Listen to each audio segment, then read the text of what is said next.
Hi, everybody. Before we get to another great interview, the Too Opinionated podcast could really use your help. And it's easy, it's free. IMDb, which is the entertainment database, imdb.com, named us a top 100 podcast. We came in at number 82. That's a big deal because there's 15 million podcasts and growing. So to be named to anybody's top 100 list, pretty big deal for us. And the way you can help is to go to imdb.com, look up the Too Opinionated podcast, and that's it. Just bringing our page up. That traffic really helps us out. Our YouTube channel is MeisterCon Pod. All we ask is that you subscribe. It's also free, but that really helps us to attract these amazing guests that we keep bringing on the program. And that's it. 2 easy ways for you to support us, and we would really appreciate the help. Now let's get to that interview. Hi, everybody. Welcome to another edition of Too Opinionated. I'm so excited today. I get to welcome back two of my favorite actors, Alison Arngrim and Dean Butler. So welcome back to you both. Hey, Michael, how are you? I'm so good. I've been looking forward to this for a while. I love speaking to you individually previously. So I'm pretty excited to do it as a group. Dean, I wanted to ask you before we get into to Little House and all the stuff. Did you shed any tears watching Rory Sunday? Oh, I thought that was awesome. It was. What? Speaking of achieving your life dream. Yeah, no, that was really a great moment in sport to watch that. What resilience he had to hang on there. And you could just see the 11 years, the more years than that. It's been, what was it? What is it? 14 years of frustration that got relieved here. Well, you just this was assumed that by now he'd have several more majors. Yeah. No, it was a great. So Alison, if you ever watched the Masters, we watched Rory McIlroy, who was the phenom from Northern Ireland, back more than a decade ago. Wow. Finally complete his Grand Slam to become only the 6th player in golf history to complete the Grand Slam, which is the winning of all 4 majors. Nice. And it took him, he won 3 pretty quickly. That's right. Well, there was the US Open happened fast, and then there was a little break, and then he won 2 more. And but the Masters has eluded him for a long time, and he made it happen on Sunday. And it was just a great last round. It was fantastic. It was terrific. And I mean, he definitely struggled. He fought himself the whole day, but that's what made it so great. It really looked like he was not going to be able to rise to the moment, and he did. Now, let's not go too deeply into this because Alison's going like, what the hell are you talking No, we can't go too far in. But I at least wanted to mention it because a good Irish boy. He's one of awesome. One of my cousins, no doubt. He's he's one of all of our cousins. He's really one of the great personalities in sports and great gentleman. It was nice seeing him achieve absolutely. That walk back to the clubhouse was just amazing. It reminded me of watching Cal Ripken run the outside fence after he broke that Lou Gehrig's record. So, well, there you go. There are these great moments, and you just have to savor them because they don't happen every day. It doesn't happen every day. Yeah. Well, and I'll say this, and then we move on. My dad and I, my brother, were at the Open last year that he lost to Bryson. We were there when he kind of blew that, and so this one was kind of special. So I'm sorry, you say the Open, you mean like in England, the Open, or you're saying the US Open? The US. See, in golf world, it's the US Open and the Open. It's no longer the British Open. You're right. British Open's the Open. Yeah. No, the US Open. I'm not. I'd love to. Haven't made it to Britain to see that one yet. No, but that's the settings for that event. Sorry, Alison, we're going to keep digressing. Michael, take it somewhere else. I'm moving on. So I've got one for you too, Alison. Before we get into Little Houses, I have one for you too. So, you have had the opportunity to work in French cinema. Yes. So my question, Jean-Pierre Mocky. Yes. yeah, my question is there a difference in French and American cinema? And if there is, which one do you prefer? Well, I was told that there was, but it was kind of different because I was working with the famous, or should I even say notorious, infamous Jean-Pierre Mocky. And he passed away a couple of years ago. Really prolific director and actor. I mean, he goes back to this is the new wave and everything. And you go to his IMDb, it's like down the page. And he made all these sort of artsy films in the 60s. But as he got older, he started making these comedies, and everyone loved the Mocky comedies.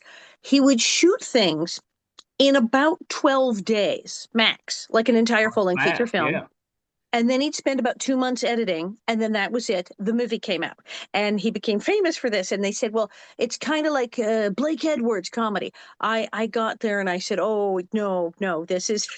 It's much nuttier. This is more John Waters. This guy is like out of his mind. And they said, well, he's very crazy. There's some actors like, I'm not working with Moki. I know. And French cinema, they're supposed to take more time. It's supposed to be slower. You're supposed to arrive at work and like discuss everything, and there'd be like rehearsals and the whole thing, and then take much longer to shoot the scenes because you get really like in depth and stuff. No, Moki's not. All the French actors dislike him because he works like an American. And I get there and they're like, "Okay, you sure you're ready for this, man?" I'm like, "Why?" They go, "Okay, well, a lot of people won't because he doesn't do the French thing if we take our time." Now we rolled in at 10 o'clock and they served us breakfast, and I'm like, "This is great." What? And it's like eclairs.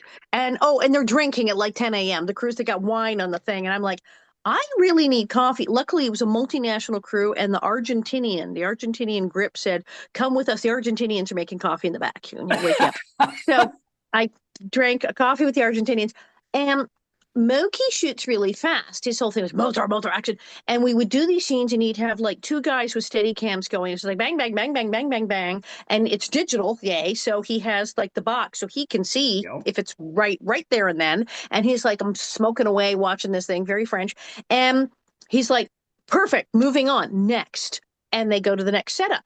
And he's going at this furious pace, which they don't normally do in France. So after a few hours of this madness, and I'm having a great time. I'm playing a very crazy character, so I'm having a wonderful time. One of the guys says, "Now, are you okay, Miss Arngrim? You're okay? Because it is not normal." And I said, "None of you guys ever worked with Michael Landon, did you?" And all I could think was, I said, "This is all very familiar. Moving on. Yes, no, that's it. Cut, print. Yeah, moving on. Next." And I thought, this is how we did Little House. If it wasn't broke, don't fix it. Michael would do stuff, and at some point he'd go, "Yes, that's the one." And then it was like, "We're done now. Oh, don't you need 5 more angles or 40 more takes?" Yep, that was good. No, that's how I wanted it. We're doing the next thing now. Poof. And we'd shoot 12 pages in a day, which was apparently unheard of at the time. And so I had a great time. I spent 3 greatest days ever just prancing around with these crazy French people. But the French actors were all absolutely appalled. Like, this man is working at? Is that a European thing that they're slower, or is that just solely for the French? Don't know. I don't know if there's other countries. I'm wondering because a lot of European countries show their seasons are very short television. And I just wondered that if maybe they just kind of take their time, and that's why they only have 5-6 episodes. It may be, and they may be going much faster now. I'm sure the young people, it's a whole new thing. But the traditional older French actors and French artists were like, "Oh no, we take our time." Yeah, that's interesting. What a shock that America is considered that we're just moving too fast. We're just too fast. And of course, I loved it. And it's a movie called Le Deal, and it's wonderfully insane and complicated and in French. And I play a crazy person. So no, it was really easy, really super easy. Yeah. And it was great, Jean-Pierre Mocky. But yes, they all complained that he acted like an American and shot too fast. And I thought I was back on Little House. I'm telling you. I was like, you were probably fine. Yeah, it's great. So let's start this way. I have to add an international. Oh yeah, come on. So I did in, I want to say probably 1994. I did a little movie in Mexico called Juana la Cubana. Oh my God. Where I was playing I remember this was a very different experience from what Alison is describing about Moki and his high speed. His speed. we arrived at a Mexican soundstage and came on the stage to rehearse, supposedly. There was no set yet. It took, there were piles of plaster and lumber and drywall, no set. I was called to the set and sat in the dressing room all day for 3 days while they built the set that the scene we were going to shoot was going to be shot on. And the scene was like, I don't know, it was probably it was a 2 or 3 page scene. Yeah. We waited 3 days for them to build the set to shoot the scene. Well, so you got the typical French experience. Maybe. But there was no discussion about it. It would always be, oh, we'll be ready soon. We'll be ready soon. I mean, it was, mañana, mañana, mañana. And 3 days to build the set. And I was coming off of the, within a decade of the Little House experience, a little more than that, and working, in the US, to arrive at a location and have the set not ready to shoot on was really just sort of amazing. This movie, I was supposed to be down there for a month, and I was there for 10 weeks. And I remember at the end of it, I finally said, guys, I'm going home. the movie wasn't done yet, but I said, I'm done. I've just got to leave. The instability of this, I just can't handle this anymore. They came and did a plaster of Paris covering on my face to create a mask for someone to wear. Obviously, the character stopped talking at a certain point, but I really thought I was going to be kidnapped. I was being kidnapped at some point. It was just a bizarre experience. There are, look, the speed of Michael Landon was so appreciated because you just knew what was going to happen. Being in situations where you have, and this happens to actors, where you have no idea what's coming next. It's a little unsettling. So yeah, I'll take that speed of Michael every time. I saw where like Michael, he was a legit genius, and I didn't. I think so. And probably should. Yeah. Absolutely. Yeah. And I mean, he's obviously incredibly talented and stuff, but yeah, he's actually just incredible. Well, he was incredibly talented wearing multiple hats. It's one thing to find a wonderful actor, a wonderful director, a wonderful writer, a wonderful producer. It's not as common. It happens, and they're out there, but very few people relative to those who aspire can wear all of those hats at such a high level for such a long period of time as Michael did. It was an extraordinary career. Yeah. Amazing. Yeah. Well, yeah, I called him the mad scientist of episodic television because he was like, and like he'd be writing things. He'd come running into makeup to tell you about something, and then he'd run out, and then you go out, and he's sitting in his dressing room with the big yellow legal pad, the pencil left-handed, scribbling, and you're like, you're writing this now. Yeah, don't we shoot that in a couple of weeks? Yeah, it'll be done. And he's constant new ideas, and you'd be doing an episode, and sometimes you'd say, what if we did? And you're like, oh dear, are we going there? And he would have ideas, and sometimes things would change, and he knew what he wanted. And that's why, like, he would let William Claxton direct, who was brilliant. He would let Victor French direct. He didn't really let a lot of other directors direct because sometimes he wanted to step in and go, can I do this shot? Because I have an idea.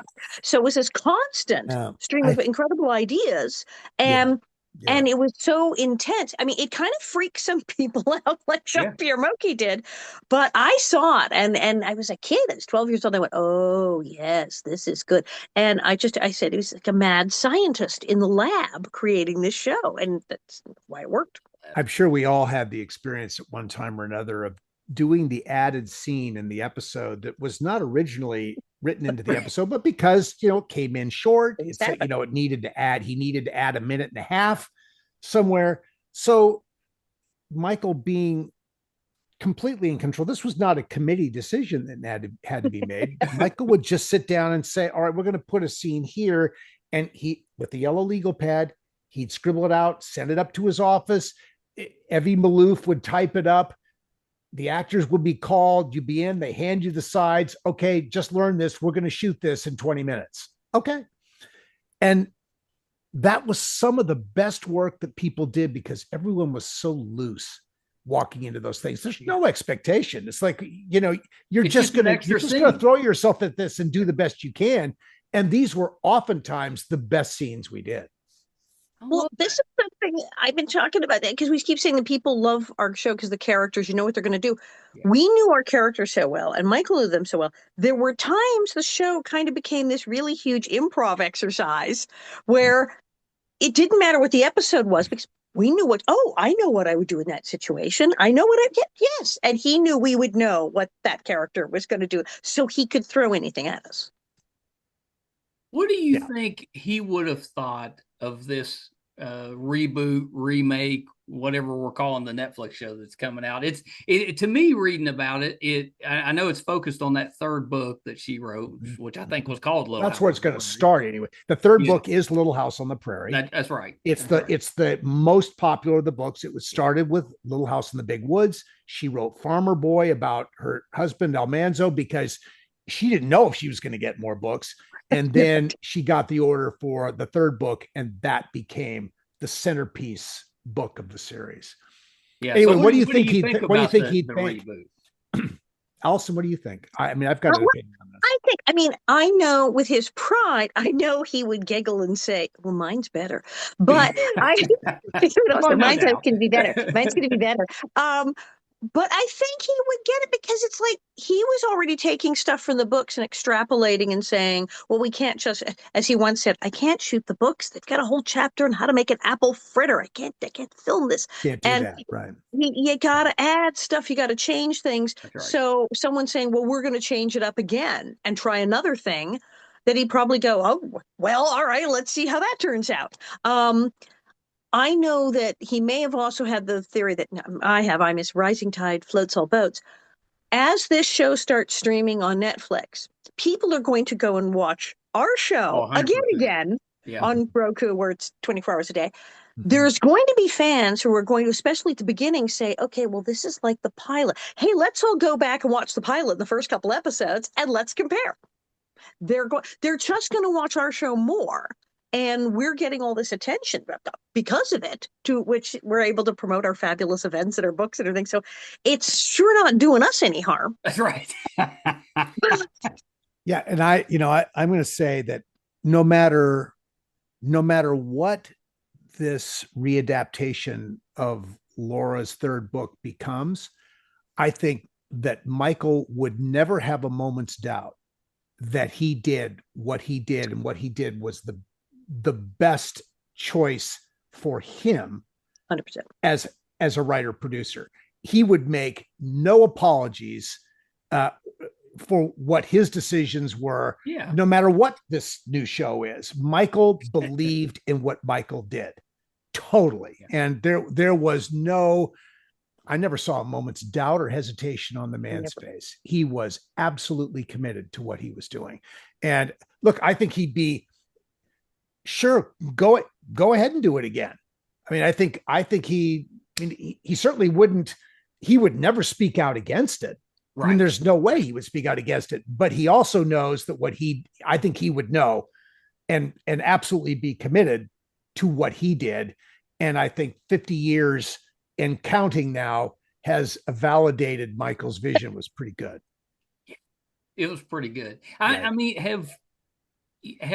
do we have a like a contemporary person that would be today's Michael Landon? I don't really think we do. Somebody that was so popular as a young actor, and then basically creates this show that, I mean, it's the family show, for the last 50 years. That's the one everybody kind of thinks of. I don't think we really have a person like that right now. In feature films, I'm thinking, okay, I'm sorry. And this is a sign that maybe we don't have that person, because I love his work. who did A Star Is Born, the most current version of A Star Is Born with Lady Gaga. Oh Yeah, Bradley Cooper.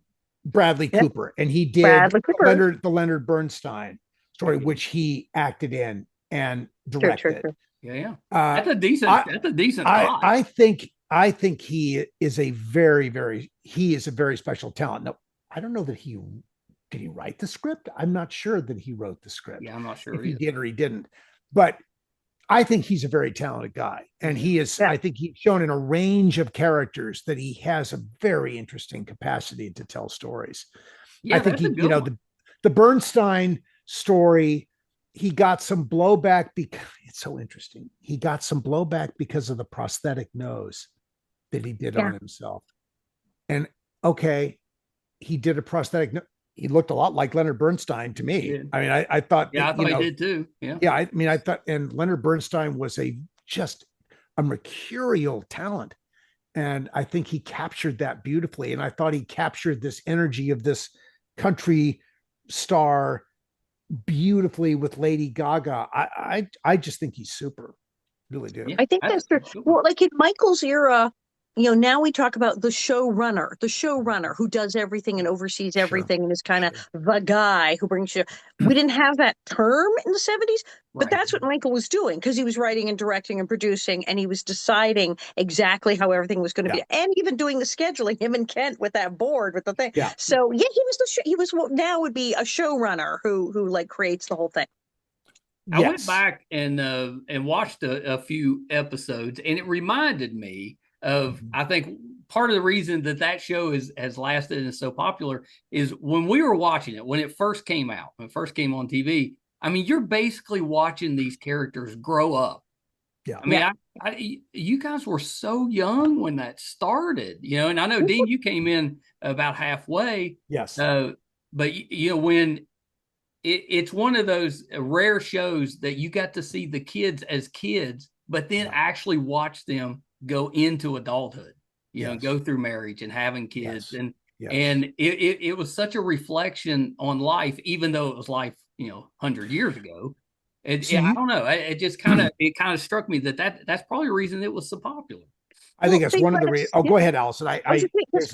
The little kids, they let us grow up. And that was the thing on a lot of TV shows. If you're 11, 12, 9, whatever, they want to keep you a kid. In the olden days, it was like they'd say, oh, did they bandage your chest? I mean, they wanted to keep everybody super young and like drag their child and go, that kid is 14. He is still playing. Nope. On Little House, you turned 14, 15. They started looking for your husband. They said, no, they didn't try to squish you into still being a kid. They went, okay, we're marrying you off now because it's the 1800s. And that was it. You grew up and I thought that's got to be healthier for the actors, and it makes sense. And so I thought that was very cool. I think that's a huge part of what drove the storytelling on Little House is that, the adult characters were not going to change a great deal. And, a wrinkle here and a wrinkle there, and weight goes up and down and so on. But they're basically the same people. Watching Alison and the Melissas and Matt Labrato, I mean, they were changing before our eyes, and the stories had to reflect that to be continue to be authentic. And I think, to Alison's point, he responded. The show responded to where people were. Yeah. And that was incredibly important. And I think people did appreciate that. They may not have gotten it consciously, but subliminally they knew we were watching people grow up right before their eyes, which was great. And I think the Waltons were pretty good about that too. I think they allowed people to grow and change. Yeah. That's a really good example. And I was thinking more recent, like Modern Family. You got to see those group of kids grow up and have relationships and kind of, hit puberty, all that stuff, and kind of see them grow up. So all that. Yeah. But they're, Little House was probably one of those shows that started that trend of watching kids grow up. Well, I think Allison's point about producers trying to sort of squeeze people down and keep them where they were, because that's where the magic was. But the magic is changing all the time. That's right. And yet it's like, Gary Coleman saying, what you talking about, Willis, over and over. Now, look, that was a funny line. And so he said it through the life of the series, but it's, you're just trying to put people in a box is not going to be successful long term. That's right. Yeah. Yeah. That's exactly right. The episode I was, one of them I was watching was, and I'd forgotten this too, was that one where she calls you manly. For the first time. So, the first time. And right. Oh my gosh, I completely forgot. I knew Manny. I knew that one. I just forgot Manly, but I love that. That was such a cute and fun thing that ended up becoming a thing between them. It was well, no, exactly. Well, and she wrote it that way in the books too. That's how what she called him in her books. So, I think it was just. It is a lovely moment. And now how we missed, my friends call me Manny, but it's nice to meet you. This is my brother, Almanzo. I'm not sure how we missed that, and look, I was so thrilled to be there. It wouldn't have mattered what people called him in that moment. I just wouldn't have been thinking about that. And I think I would have thought, well, this has all been thought about. This is all everyone understands. Everyone knows. That's right. This has been worked out. It's, this is my brother, Almanzo. Nice to meet you, Laura. My friends call me Manny. Why would they call me Monty? I don't know. I don't know. It's one of those weird things. Now I say, like Cole Porter, potato, tomato, tomato. Right. It's all the same. It's all the same. But it's a sweet moment. It's a very sweet moment. It really was. Yeah. It's a sweet moment. Do you any thoughts on, like, the new show supposedly is going to try to portray the Native American presence a little differently with that? I mean, growing up, we never thought that it was portrayed poorly. At least watching it. But looking back, you can kind of see where some of that needs to be changed. I agree, and I think that is going to be. I think that is going to be an important thing, that they are going to hire. They're going to hire Native American actors. Yes. I mean, there is not going to be, the Fuller Sprayer where you're, you're going to not some Italian guy. It's not. Yeah, you don't have the Italian guy crying about the trash on the. We mixed and matched. I mean, the pilot of Little House, when they do interact with the Osage and everything, that was pretty good scene. That was like cool, yes.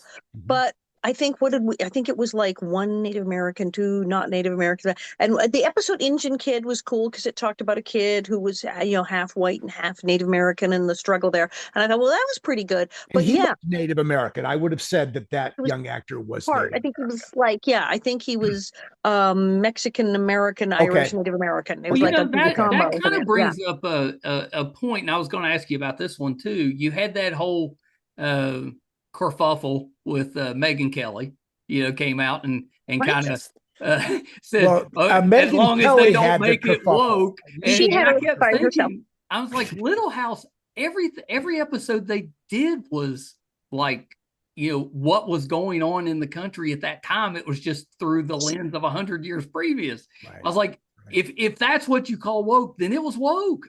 Yeah. Right? And Megyn is supposed to be a fan. I was on her show and she was going on the biggest fan. Yeah. And then she's saying woke. And I'm going, let's see, we got Wisdom Solomon with Todd Bridges. Oh, we had Sylvia about sexual assault. We had you name it. We had spousal abuse and child abuse. We had the Jewish coffin maker, and then Percival. What did we not do? What woke thing did we not do? It's like, what was she watching? Right. That's what you're watching. I think what Megyn Kelly, and I don't want to put thoughts in Megyn Kelly's head. I wouldn't pretend to do that. But I think when you were watching it then, when she fell in love with the program as a young girl, it was a kind of reflection on the world she was living in then, not the 100 years earlier, but the issues that were going on were relevant in the time. And we hadn't yet passed judgment that those things that were going on at that time were bad things to be going on, or that they shouldn't be going on. And I think just the country has changed. The issues, the things that go on with people don't change. Yeah. I mean, the specifics maybe change a little bit, but people are people. There are always going to be issues, and it's how we choose to deal that is the difference maker in our life, in our cultural life. How do we choose to address things? I remember my father telling me years ago, in talking about people and conflict and so on, and we were at a bar. I was an adult at the time. We were at a bar, and he was talking about. He said, Dean, the world is a long bar, and there's room for everybody at the bar. Now, my father could be a pretty judgmental guy, but he also understood that there was a space for everybody. And I've always remembered that comment from my father. Was a pretty conservative guy, that the world is a long bar and there is room for everybody. And we just have to be willing to accommodate that space. It's true. At the bar for people to be there. And I think we're at a very challenging time right now, because there are a lot of people who don't want other people at the bar. And they don't belong at the bar or at my bar. And that is challenging for everybody. Yeah, I think so too. I think so too. Alison, you mentioned Todd Bridges being on the show. Just going back, and the guest stars on Little House were amazing. Oh my God. Right? Well, Johnny Cash. We're also talking about the Johnny Cash episode. Oh my God. And June Carter Cash. Yeah. Yes. Well, I'd interviewed Melora Hardin, and she made an appearance on there, and I had no idea. Wonderful.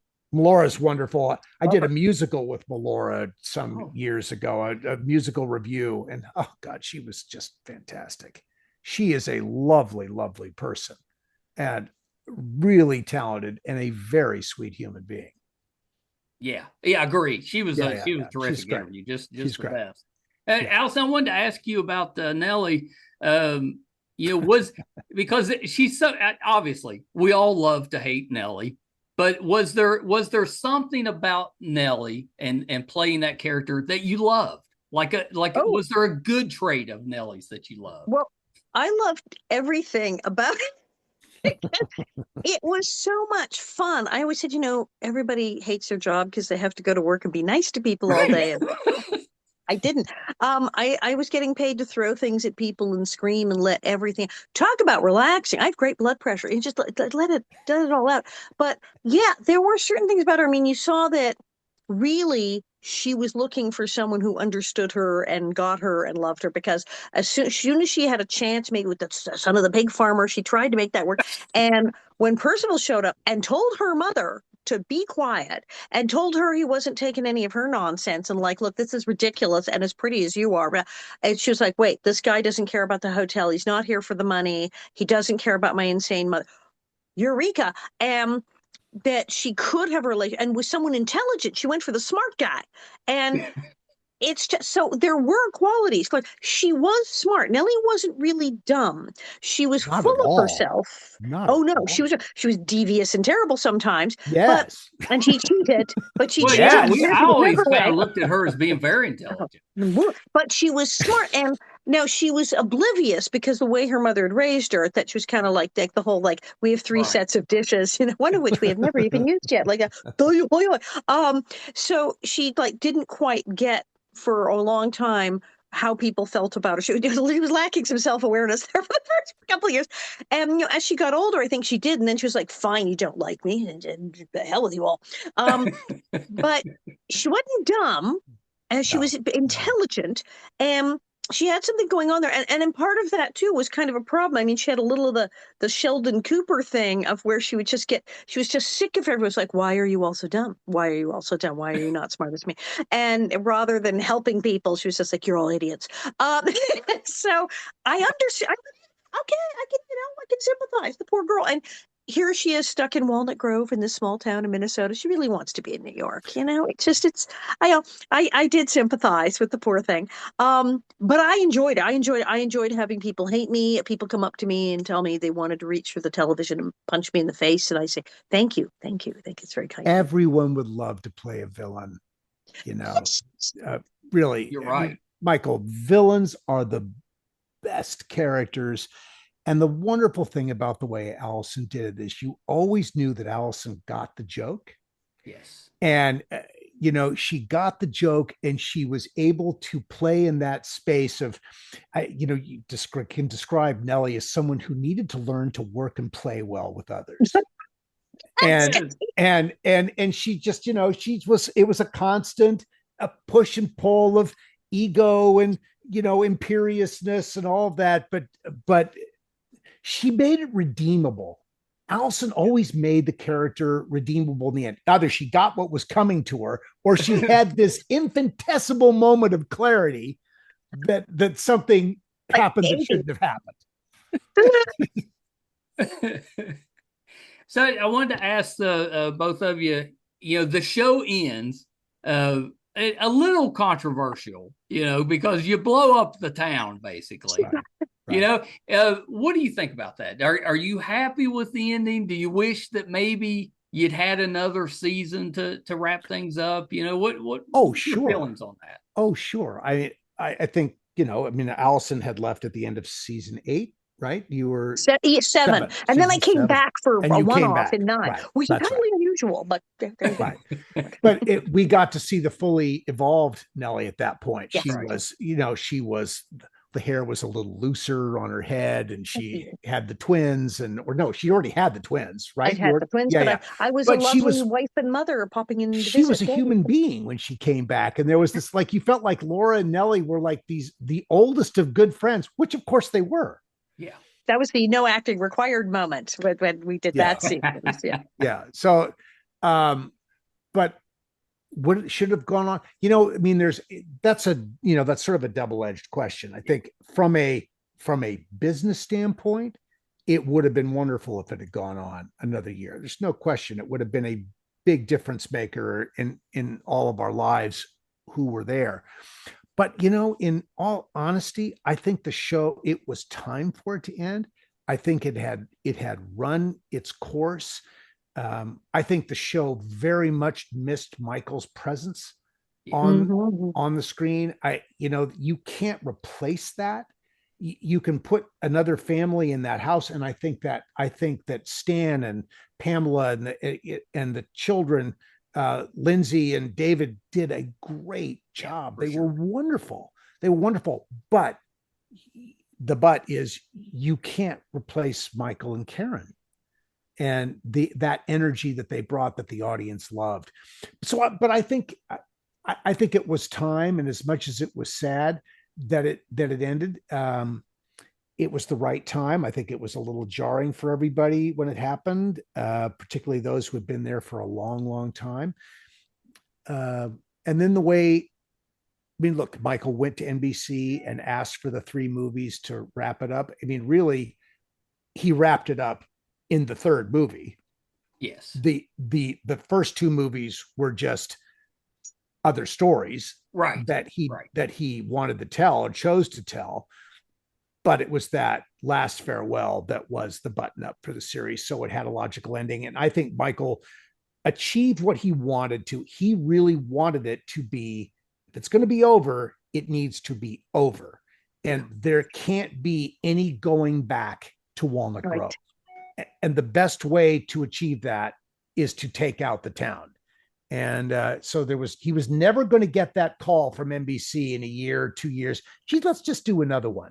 Well, and he didn't, what I read, he didn't want anybody else using that set either. Well, I think that's one story.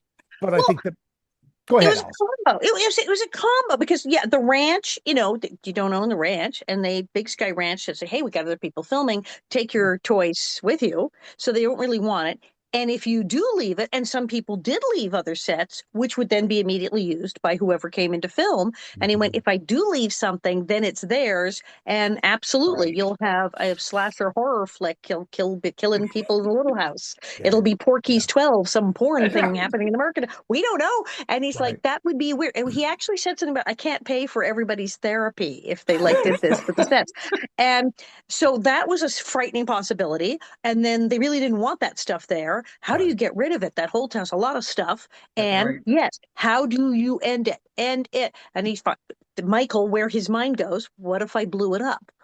Yeah. Because only Michael's mind would go there. I know, I'll blow it up. And I thought it was brilliant. It was. It is traumatic. I know. Yes. Well, Charlotte Stewart, for instance, several people said, I can't watch it. I can't watch it. She's never watched it, has she? I mean, I don't think Charlotte's she ever said, I will watched not. the last episode. Yeah. I know several people who cannot watch it. Says just too traumatic. I've watched it, and I think it's fascinating. I think it's absolutely fascinating. Like, what to end a show by blowing up the set? Who does this? So yeah, I thought it was a great idea. Yeah. No, it was. I didn't, at the time when I mean, there are a couple of things involved here. I mean, Michael knew he was going to have to tear the set down at the end. They were going to have to pay to tear it down. So being the ever genius guy that he was, let's get some production value for this. So he, the explosions are spectacular. They are.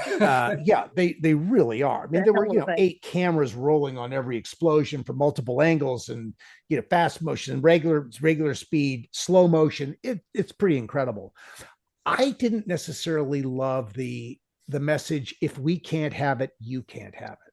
It was a little harsh. That I didn't think that was sort of the Prairie way. In a real, in another way, it was, because this is, this is our hearts here. You can own this, but you can't. You're not going to take away what we loved from us. So if we can't have it the way we loved it, we're going to make it go away. I mean, okay, you can sort of wrap your head around that, but there was this at the sense, if I can't have it, you can't have it either, and which was, a mixed value kind of decision, but it was great television. Yeah, it was. Yeah, it was. And I think you're right. You talked to Alison at the beginning. As soon as this new one comes out, everybody's going to be rushing back to catch up on the original. Yeah, it's just fanning the never-ending flames. Of I mean, it's been 50 years and it's still hanging in. I mean, there, so. Look, Michael, you probably heard. I mean, I've been touting it. Alison and I have been touting it. Last year on Peacock, Little House streamed 13.3 billion minutes last year. 25,000 years of viewing in a single year. I mean, and that's for a show that's 50 years old. 50 years old. 51 now. 51, you're right. Yeah, fair. Yeah. I mean, it's an extraordinary level of love and affection that Little House has achieved by audiences all over America. Now, to be fair, Big Bang Theory streamed 55 billion minutes. That's so, right. I mean, it's, a lot more minutes, but Big Bang Theory is a pretty new show. That's right. Little House, 50 years old, won the AC Nielsen's Artie Legacy Award last year for the most streamed vintage television show. Yeah, that's amazing. I mean, Big Bang basically just ended, and it's got sequels playing now. Yes, no, right. It's still that's almost correct. The people on that show are still relatively young. That's right. It's like, but we're 50. What show 51 years later has this kind of fan base? It's amazing. All over the world. Well, we just looked at think of it. Pakistan. We heard from the other day. Yeah, that's what is? I'm sorry. What you did hear something about Pakistan? We were in a your meeting ability or something. And this lady said, "Oh, I really wanted to meet you. My friend was so excited when he heard I was going to meet you. He grew up watching the show in his country. And I've heard from Peru and from Colombia, from everywhere. And I said, oh, wonderful. She said, Pakistan. I said, okay, I give up. I hadn't heard from Pakistan yet. So Pakistan, watching Little House on the Prairie. So you did, I mean, there's timeless value in this. You've done a t-shirt, Alison. It's like beauty is temporary. Beauty is fleeting. Villainy is forever. Yeah. Yes, true. It is true. It's totally true. Yeah, that's pretty good. It is good. Well, so I know we need to wrap up, but I wanted to mention we could talk all night, and I would. But I wanted to mention both your books because they're so excellent. And if you're a fan of a Little House, you can't beat these 2 books because it gives you all the behind the scenes stuff, what was happening on set, your thoughts. Going through it, looking back on it, they're both terrific. So Dean's, yours is called Prairie Man. My Little House, Life and Beyond, Right. which I love. And then Alison, you had, let's see, Confessions of a Prairie Bitch. What else? What are your? It's like in its 15th year in print or something. Yeah. And they can't just. I don't know how many printings it is because incredible. I just got like another report on how many of the audio versions, how many paperback, and I was like, is this right? Read. Is this and week? It's hilarious. Yeah, it's very well written, and very well written. One of the things I've loved about Alison's book, and I think it's very special, is you really hear Alison's voice as you read the book. Now, if you listen to the book, obviously you hear Alison's voice, but as you're reading it, you can hear Alison's voice. That's right. And that's no small achievement to do. No, you're exactly right. When you read it, I'm reading it in your voice. That's 100%. Yeah, cool. You can hear her saying these absolutely. Things. Yeah. Which is great. Before I let both of you go, and we may have to make this a sequel, a two-part. Yeah. But before I let you go, Alison, where can we find you on social media? I have a website, bonnetheads.com. Go see me at bonnetheads.com. Sign up for the Nellie newsletter so you know where I am all the time. I'm on Facebook. I'm on Instagram. I'm Alison Arngrim everywhere. And go to, it's Gold Country Little House. I have the order correct, or Little House Gold Country? It's actually Little House Gold Country. LittleHouseGoldCountry.com, because we have this epic event where a huge bunch of the cast, we're going to Columbia in California. We're going to where we filmed a bunch of stuff where all those episodes, we had forests or rivers or whatever. We're going back and having a huge fan reunion. So get your tickets now because they're going to sell out. When is that? June, first weekend in June. June 6, 7, and 8, 2025, Columbia, California. LittleHouseGoldCountry.com for information about the event and tickets, all available there. Amazing. And go ahead, Alison. Yeah, go spincyclenyc.com. You'll have all my comedy dates because I'm everywhere. I'm in New York, Nashville, Louisville, San Diego. Is that like is Spin Cycle, is that like a personal appearance website that is for a lot of people, or is that's not a bunch just of people? If you go there, you have to look for the Confessions of Prairie Bitch Alison Arngrim tour. But yeah, Spin Cycle books all kinds of fabulous cabaret acts and singers and amazing people. So I was just looking at your dates because I think we're going to try to find one and please come. Yeah, because you're not in West Virginia, which you need to come some point, but you're close. You're close enough. We'll drive.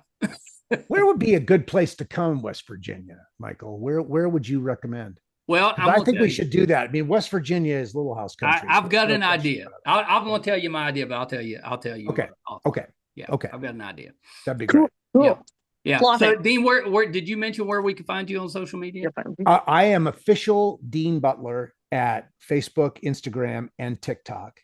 And that's really where it's being curated and watched. So that's really where people should go to find it. And we post video and we post reels and we, post pictures and that sort of thing. And it's been a really nice thing, which was all triggered by the 50th anniversary and wanting to have a landing place for Prairie Man. Now I'm working on a second book, which is going to, so Kensington bought a second book from me, and I'm working on that now, and it will be out in September or the fall of 2026 in time for the holidays. I love that you fell in love with writing. I love that. That's fun. It's fun. I think Alison needs to write another book. Oh, I agree.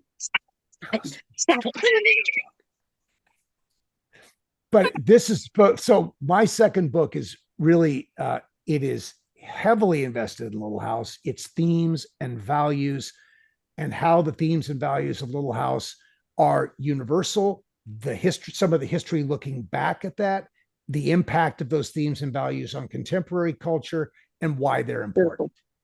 Excellent. I love that. and agree, Alison. Let's get started on that. Yeah, let's start. All right. What is it? The bitch way? No, we can't have people doing that. That would be terrible. Yeah, maybe you make a self-help book. Bitchy forever. I mean, it's like, I don't know, something. how to not get run over on the prairie. Right. Yeah, right. She lives to Thank tell you the both tale. for, I mean, it's like she keeps living to tell the tale. That's right. Hey, thank you both for coming Thank by. you so much. Thank you. I Michael, meant thanks what I for said at having the us. beginning. You're two of my favorite actors and just great interviews and just wonderful to talk to. So thank you both. Thank you so much. Thank you. Thanks for having us. You're so welcome. Okay, hold on one second. I'm going to talk kind of fast because I've got another terrific interview to do. But let me just say, you are not going to find two better people than Dean Butler and Alison Arngrim. They're the best, and they get it. You know, a lot of times people are on a show that's a hit show, and they struggle with that a little bit. They get a little typecast. You know, they struggle a little bit with the feelings looking back on it. You know, as far as how it affects their career. Dean and Alison and most of the cast from Little House has just embraced it, absolutely embraced it. They love it. They appreciate it. They understand the impact it had on them as people, on their careers, all of that. Just absolutely terrific. If you're a fan of Little House, or if you're not a fan, go and get the books, read them. They're going to inspire you to watch the show, check out the Netflix show coming out, and maybe go back and look at our individual interviews with Dean and Alison. They're terrific. I mean, I'm serious. Just two of the best people you're going to meet. Just absolutely terrific. If you're a fan, they deserve it. So definitely help them out. Check out Prairie Man, My Little House, Life and Beyond. I don't know why I was struggling with that. Prairie Man, My Little House, Life and Beyond. Dean Butler, Confessions of a Prairie Bitch, Alison Arngrim. Do yourself a favor. Alison's hilarious in concert with her comedy. So we're going to try to go out and see her. I absolutely love her as a comedian. Just hilarious. And I'll mention Dean has been on a couple of shows that I'm such fans of. You know, he was Buffy's dad on Buffy the Vampire Slayer, and he was Moondoggy on The New Gidget. I absolutely love both of those shows. And he starred opposite Stephanie Zimbalist in Judy Blume's Forever. Not the best adaptation of Forever, being honest, because it was a TV adaptation when probably needed to be a movie or maybe on HBO. But Dean was terrific in it. Thank you guys so much for tuning in with us. If you enjoyed this, we have these type of interviews all the time. We do panel interviews. We do, what we call double interviews, the duets. And we have people from some of your favorite shows ever. Go and check it out. Our YouTube channel is MeisterCon Pod. Please subscribe if you go there. It's free. Our website's meistercon.com. You can find 950 and counting episodes, audio and video versions on the website, meistercon.com. So please check us out there. Thank you guys so much. Until next time. Bye, everybody.